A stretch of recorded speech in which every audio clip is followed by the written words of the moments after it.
How's it going, everybody? Tactard Ted. It's Tuesday. I believe it's like the 9th of August, 2022. Bittersweet, folks. Bittersweet.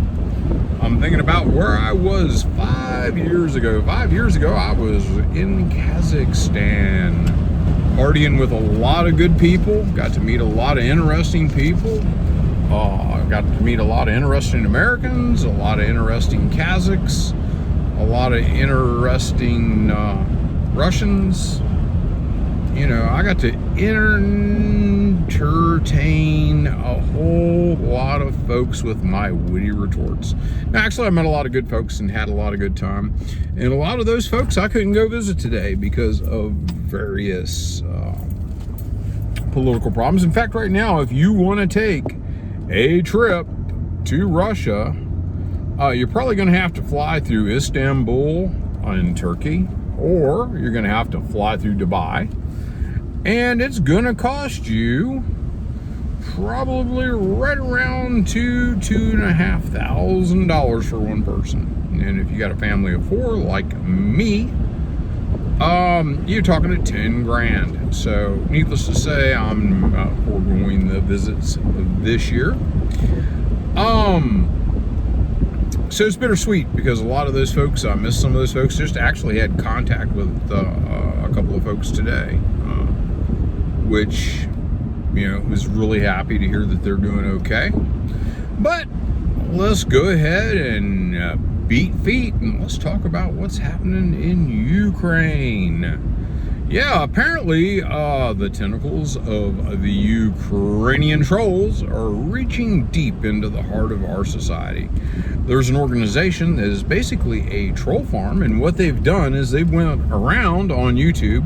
They picked out folks that are saying things that they don't like on YouTube, and they're mass reporting them. They're mass reporting them and getting strikes against them.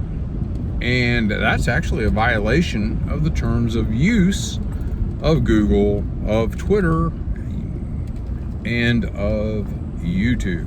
But it's allowed to happen, and no matter how much proof that you have of this, they're going to continue on. Jason Hinkle, who I happen to follow, The Dive with Jason Hinkle, he's been targeted many times. In fact, after the latest round of nonsense, I believe he's been permanently demonetized. In other words, he's continuing to make content. That's how he made a living.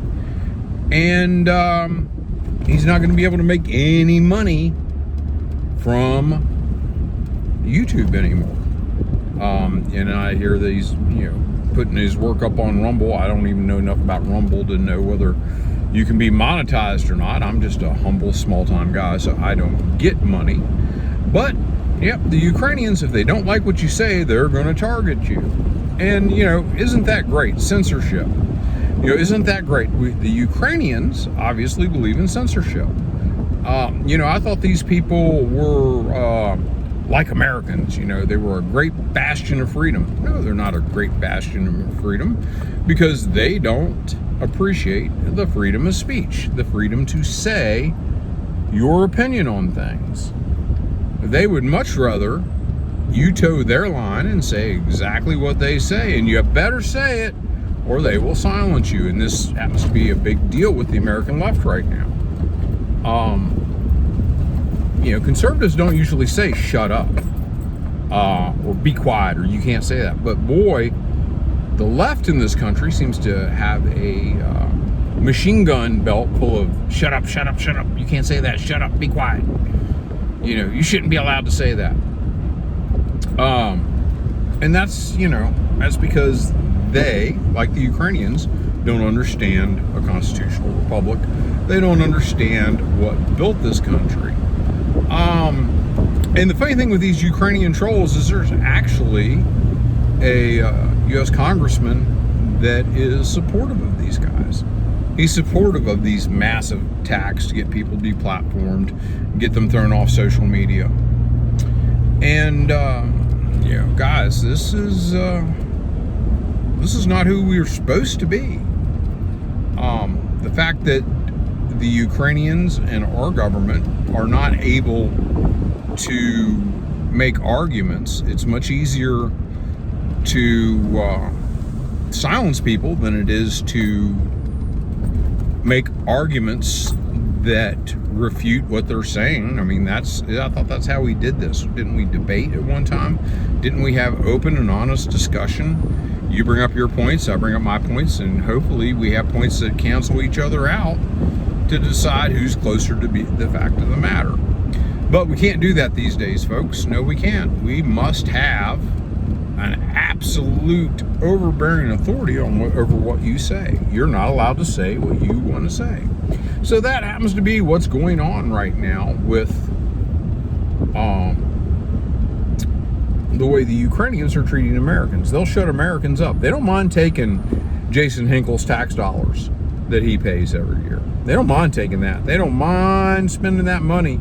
But boy, Jason Hinkle better not say his opinion on anything. Also, Jimmy Dore, who I've recently discovered, they really hate Jimmy Dore.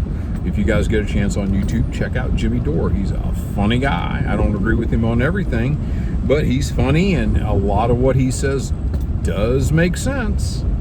But they're after him because they can't stand to have an opposing view to the ones they want. This nonsense anymore about propaganda.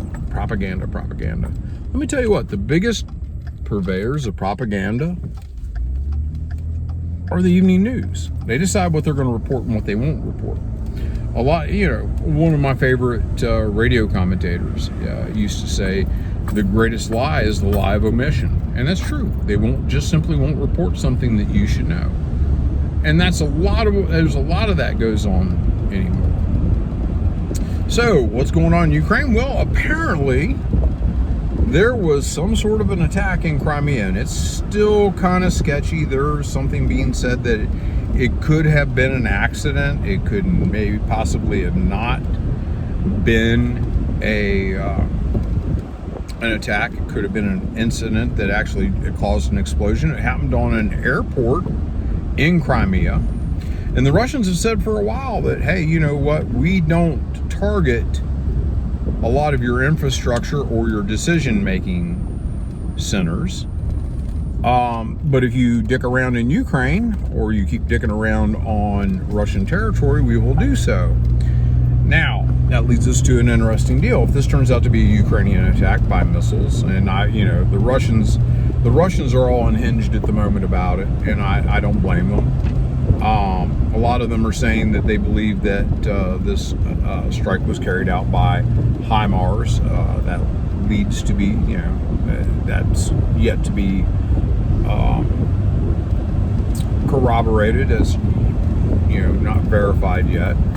And so it'll be interesting to see in the coming days what they make of it. I just know that there's an explosion there, and at least one of the runways is shut down. There are things that lean to it not being a rocket attack because nobody in the area reported seeing missiles or seeing rockets or anything like that. So it's hit or miss what the deal here is. I noticed the Ukrainians have not made any claims about it. All the Russians are saying is there may have been an attack. There was definitely an explosion.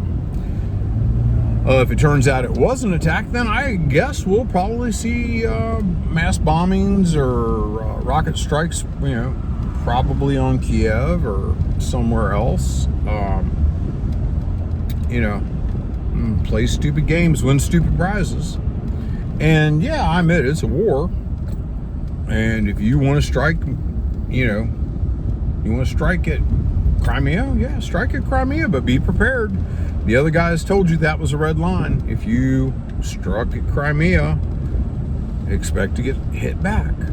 And there was a smaller attack, which I can't even, a few weeks ago during Navy Day, which I can't even say was a sanctioned attack. It just may have been a rando weirdo out there doing an attack. A small, very small drone dropped an explosive charge in the courtyard at the headquarters of the Navy Command in Crimea.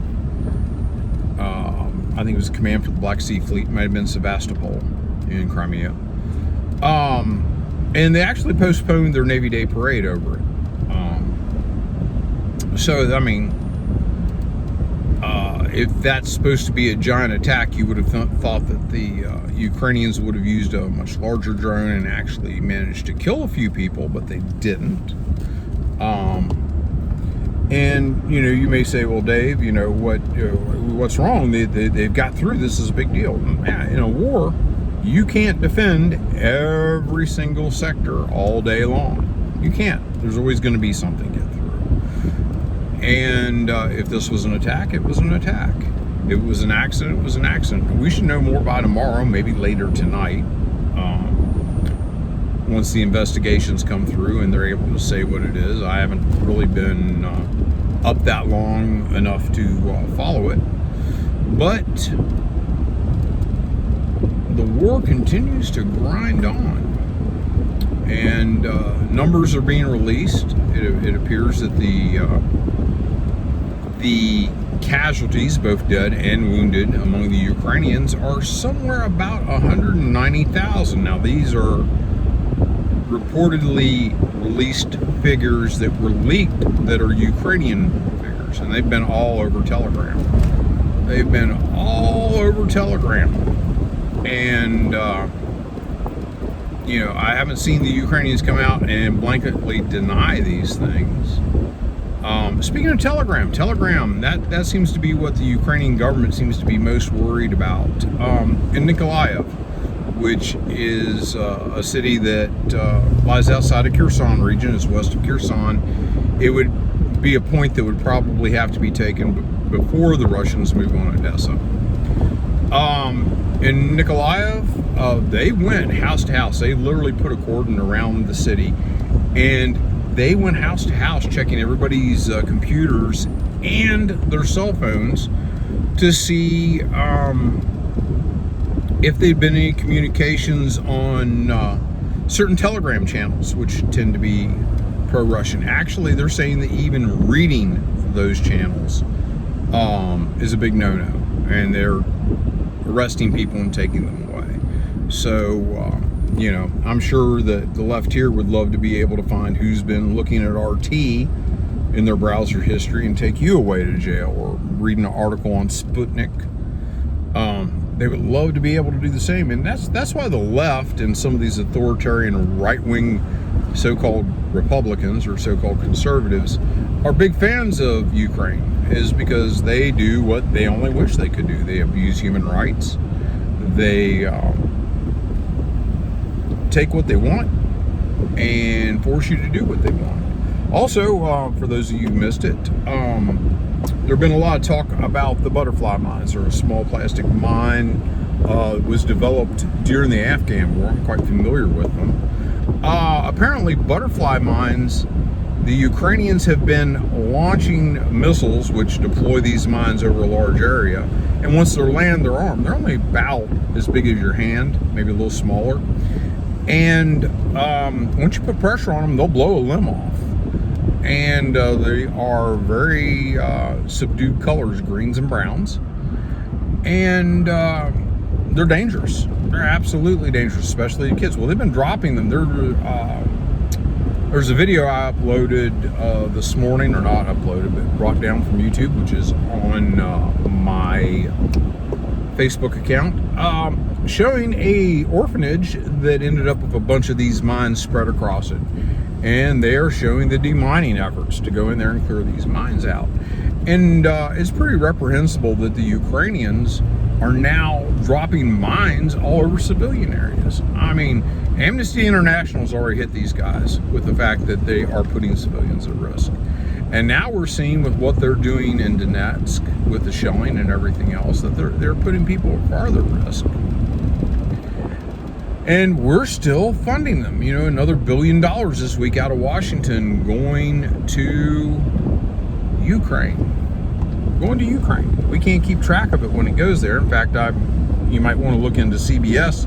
Did a documentary that they've had to pull before it even aired, saying that less than 30% of what we send is actually making it to the field. A lot of it's disappearing, showing up on the black market and into the black hole.